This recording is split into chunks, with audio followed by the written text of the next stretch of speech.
What's up, Idol fans and party people? This is your boy Chaz with another edition of All Types of Idol, where I give my 2 cents on what went down at the American Idol auditions. And finally, we're at the end of the auditions. One more week and we're in Hollywood. But Hollywood, we won't get there until we review the mile-high city that is Denver. I was always wondering, if you live in Denver and you're in the mile-high city, does that make you automatically a member of the Mile High Club? I always wondered that. So the guest judge for this city, once again, is Posh Spice. And you know what? I think she's awesome this time around. She's more interactive, and she's, of course, talking about clothes. I mean, she's like the perfect Paula shoe-in. So the first audition of the day is from a guy named Mark. And he said as a kid, his mama kidnapped him and moved him from city to city, state to state, everywhere around the U.S. And then eventually ended up in Maui, where his father found him and took him back and went all the way back to Denver. To be quite honest, I couldn't stand hearing the story anymore because it was like making it up as he goes. Maybe he is telling the truth, but it sounded, the way he was saying it, it sounded like he was making it up as he goes. And it was annoying to me. I couldn't stand it. So Mark sang Tempted by Squeeze, which is a very good song, difficult song. I think he has a voice. I don't like the song choice on him. He didn't do it justice. I think the high notes were flat. I really don't care for this dude. I'm surprised that he went to Hollywood, but he did. Then they showed the montages of weird people again. Speaking of creepy, a guy named Mario came in with a trench coat and he sang a little bit of Jailhouse Rock. And honestly, I thought he had some average vocals. He was a lot better than I thought he was. I thought he was going to be flat out sucked. But he was kind of average karaoke, which is fine and dandy, but not good for American Idol. And then we're treated to a montage of sore losers. Again. For the last time, people, please suck it up. Next up was Kimberly Kerbo, and she sang The Way I Am by Ingrid Michaelson. It's a good song. I think her voice was trying too hard to be Sex Kitten, especially to Simon. And who the hell is she to talk about Rogaine? Coming in there with a crooked weave or a wig, whatever it is. Who is she to talk to Simon about Rogaine? Of course, if you're watching Kimberly, I'm just kidding. I'm just saying it out of love. But just saying, fix up the hair a little bit. You are an idol. Come on. So after Kimberly got her gold ticket, we got a whole barrage of golden tickets. Golden ticket! Golden! Next up was Danelle Hayes, and she is a karaoke host who does corporate events and tea parties. Now, when I heard that she karaoke hosts, I automatically thought of Nikki McKibben, and I was like, oh no, oh no. But when she sang I'm the Only One and reminded me more of Nikki McKibben, when she wailed, oh my goodness, I love this woman's voice. She's awesome. It's like Nia Turner and Nikki McKibben met up and had vocal lessons. That's what I thought. My only slight worry is if she breaks down and cries just like right now, she's going to have a tough time going through Hollywood. But I really think that she is a great singer. The next person up to bat is Casey James, and he was part of a motorcycle accident and lived to tell about it. And I know how brutal those crashes can be. Your body rolling over and over and over and over and can hit something. Ugh. To be honest with you, this was just too boring. He was putting me to sleep. His voice isn't all that impressive. And just to piss me off more, Kara had to run her mouth about, oh, he looks like a model. He needs to be more of a star if he let his hair down and if he take off his shirt and I could just stare at him and drool all day long like, please. This is a singing competition. So to focus on the guy's looks most of the time rather than his vocal talent, it just really rubbed me the wrong way. This is not America's Next Top Model. Knowing my darn luck, he's going to make the top 24 and he's just going to be a piece of meat candy for the top 24. And I can't stand that because someone vocally talented as much better than him is going to get cut. And it's going to piss me off. I already know it. Kara and Victoria need some loving at home.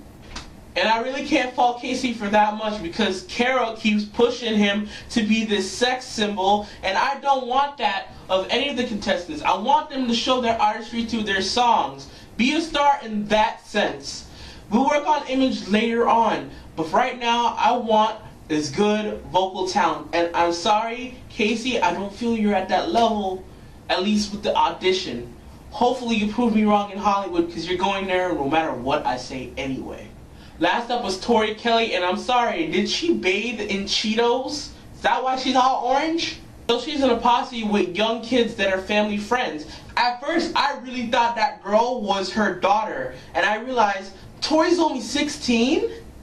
And have a daughter that old? No way, she couldn't be pregnant at 8. Tori Kelly has an excellent voice.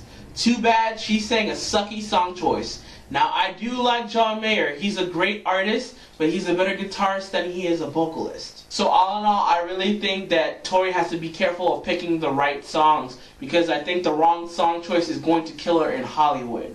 But I think if she picks the right song and really show off what her voice is capable of doing, I think she could do really well. Day 2 arrived, and we're starting with a guy named Austin Paul, who's a singing football player. And I can already tell, this guy is a meathead. A serious meathead. I mean, all the corny dance move, and he thinks that he's the crap. He probably is the crap, but not the crap that he thinks he is. Just the way that he was singing, and when he was going for the high falsetto notes, it was like breaking the whole time. It's like a everything about him just seemed fake and affected, and I can't go for that. Sorry, bro.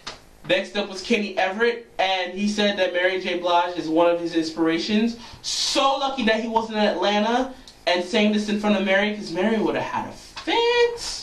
He sang Be Without You, and he started off with a couple of good notes, but then he realized this is supposed to be a bad audition. So he sang as badly as he could and just tried to do everything in his power to be like a whirlwind. He goes, Be no. Hell to the no. And to make matters worse, he had to touch the Mary J. Blige song that I can identify with right now, No More Drama. He absolutely ruined that song. And I feel like I need to step up and show this cat how it's done. I'm no Mary J. Blige by no means, but I can sing this song much better than this cat. And I will prove that to you by the end of this week. You know what? Because I feel like venting. I need to sing this song because I need to shake the stress away. This song, oh, you don't know how bad this guy got me riled up. He ruined one of the songs that I can relate to right this moment. And it pissed me off that he ruined it. I remember Diana DeGarmo flew from Georgia all the way to Hawaii just to get to an audition. Nikki Nix came all the way from Italy, sit 14 hours straight. That woman got guts. And when I first heard her speak, I could not help but think about Paris Bennett. How she's all mousy and high and squeaky peach and high. So when she sang Girls Aloud, I was kind of a little bit disappointed. I mean, she does have a good voice, it does go deeper, but it's just not as impressive as a transformation like Paris Bennett when she switches from her speaking voice to her singing voice. I think Nikki could do really well in the dance pop realm. I mean, she picked a really good song for her voice. I just don't know if that voice can hold up in the top 12. I do like Nikki's personality though. That's something that probably could win me over. Next up was my favorite audition of the night, Haley Vaughn. Beautiful girl. She was a preemie when she was young, and now she's all grown up. And I saw her with the guitar, I got interested. And to hear that this girl is trying to break down barriers to become the next black pop country female artist, I'm like, what? I identify with this girl so much because when I sing, I normally sing outside the box. I love to sing rock, and I feel that's what I want to do.